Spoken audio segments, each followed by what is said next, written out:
Well, I head the Human-Centred Technology Research Cluster, which is really interested in the sorts of work that we're talking about here. In our case, we do very multidisciplinary work, and when you're human-centred, you start by trying to understand what people want to do and need to do, and you haven't really made progress until you evaluate whether people are pleased and able to do whatever it was that the technology was intended to do. So in the work that I've been doing with people at the education faculty, we've had a number of very exciting projects. Perhaps the most exciting have involved working on ways to make it easy to work in groups, perhaps turn groups into teams, and to take the challenge of learning to work with other people, to learn collaboratively, but also to use the fact that when you're with other people you can learn better, so collaborating to learn. And technology has an incredible role there.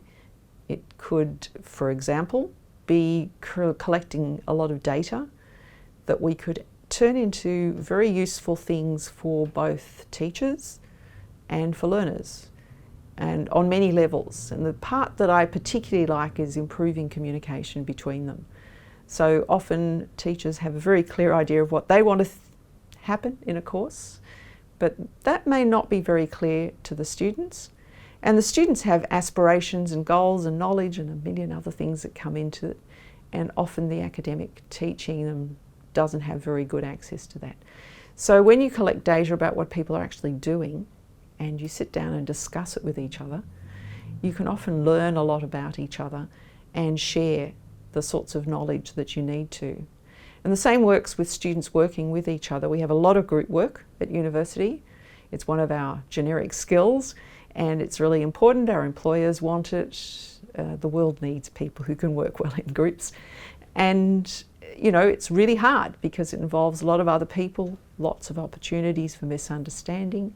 And technology has the potential, not entirely realised potential, to really help with that, to help people coordinate with each other, communicate more effectively, track how they're doing, and maybe share the delight at their successes because they can actually document them, and just generally try and make things work a little bit better.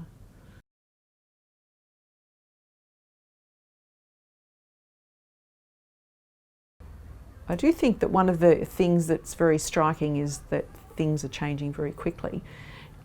Whether they did in the past is irrelevant in a way, but we know that, for example, students are very, very keen to have real work experience, and many of them do work many, many hours. And we could potentially find ways for technology in particular to help with that, because asynchronous communication means you can afford to do things at different times from each other. We also know that, of course, the impact of having Googleable stuff is changing the way we think about knowledge.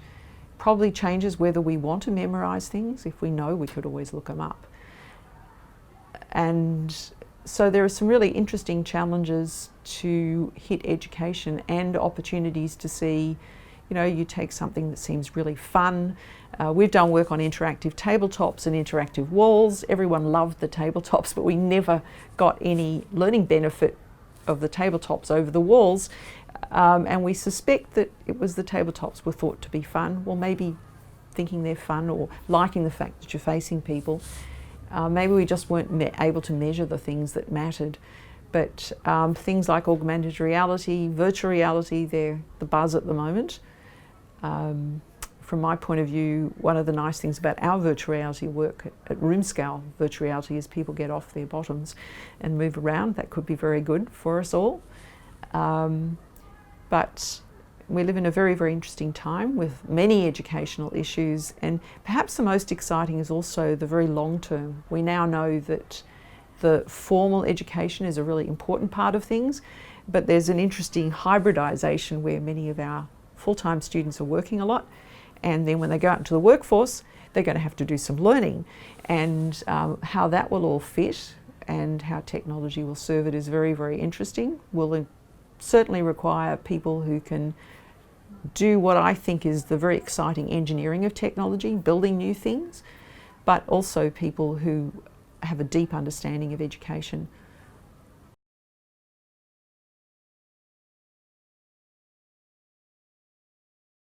learners are always in control. You know, even if you march them into a lecture theatre and they're all sitting there, deciding to concentrate and engage is entirely in the hands of the learner. And so we've got to have a partnership. Some of that will be set up by social norms, and some of those are breaking down. And if you're not actually in the same room, the game changes, because when you're watching a video or doing something asynchronously, you can always decide to come back to it later. Who knows if you will. So co-creation is in some sense a recognition of the learner's need to engage and be involved. And I think it also represents a shift from the learning of facts that you can regurgitate, which is nice because they're so easy to test, but we know that that isn't the only thing we really want to know, and it's not the only thing we want to teach. And obviously letting people do holistic and more challenging and interesting things is teaching them a whole mess of broad skills in addition to the particular French verbs or whatever it is that is the current topic. And that's really valuable. And we've done things like problem-based learning where our students, many of them were very, very excited at the sense that they were tackling something bigger and more creative. And I think that that's about what universities are about, right?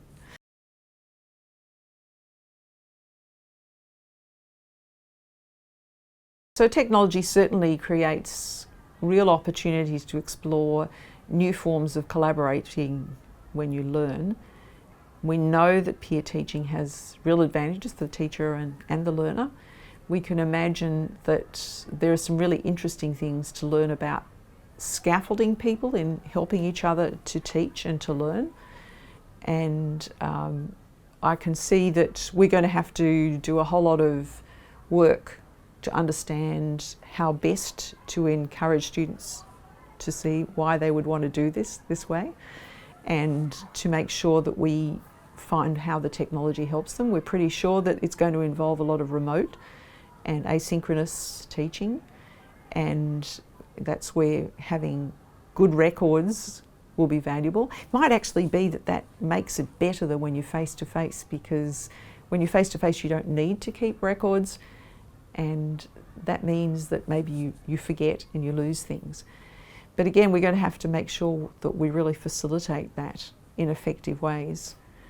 And it's also about people learning to be members of a team and supporting each other. So that will be really interesting too, because it's learning in the particular domain that you're learning, whatever it is, French verbs or something. And it's also learning to help each other, which of course is generic.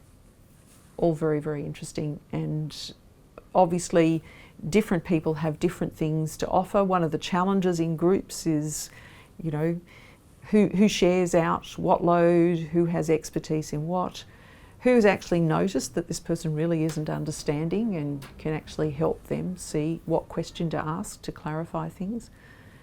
Lots of possibilities.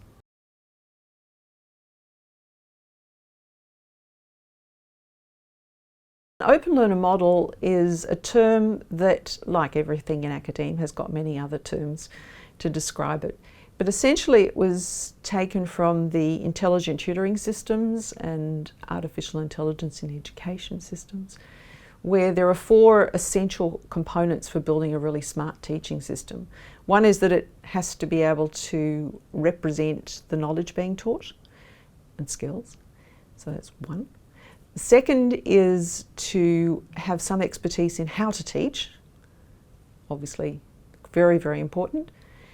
The third is a learner model, so information about a learner. If you're going to personalise the way you teach, you are going to have to model who you are teaching. And the open learner model links with the 4th element, which is interfaces onto systems. And essentially an open learner model says, well, let's create an interface so that all this data we're keeping about the learner, perhaps to personalise the teaching, let's turn that into a useful thing we can show the learner and the teacher.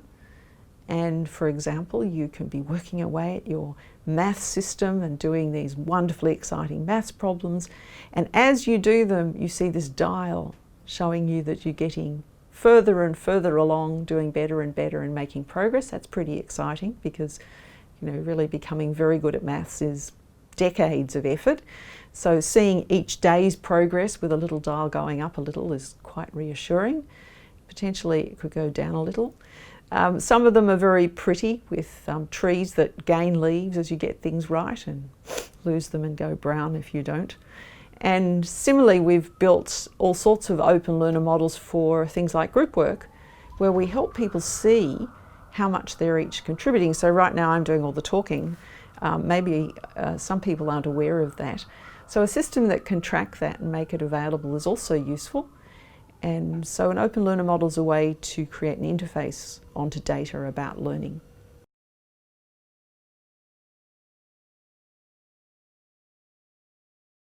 We don't have particularly good tools yet for documenting a curriculum, for doing curriculum mapping, for mapping the level of learning that a teacher expects, maybe enabling a learner to mark out the level of learning they want to achieve, and to be able to track their progress. There's also the broader thing that if we tracked learning, we start at, if we take something like Bloom or Neo-Piagetian levels, education has lots of terms, but basically we know there are some very simple levels of knowledge, which is what we tend to test most in exams, whether you remember things, right up to the highest level, which is being creative. And that's what we'd really like to do. It's a big ask to do that in an exam, but it's obviously a lot of fun, and probably that's the most fun bit of most assignments.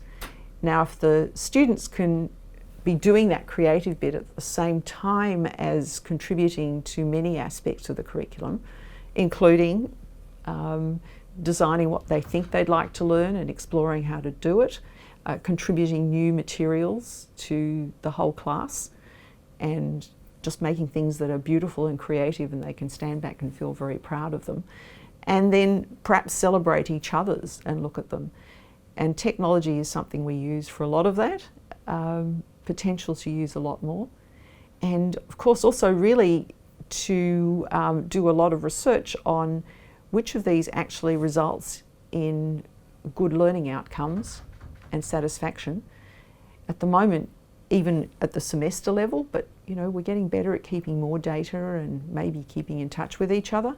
Maybe we can track down 5 or 6 years later and ask students how things that they did impact them.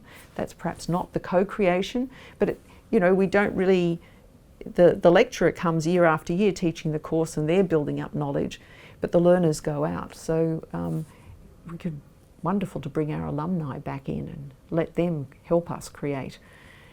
So there are very many levels, and technology has incredible roles to play in all of them. We've barely scratched the surface in understanding how to do that.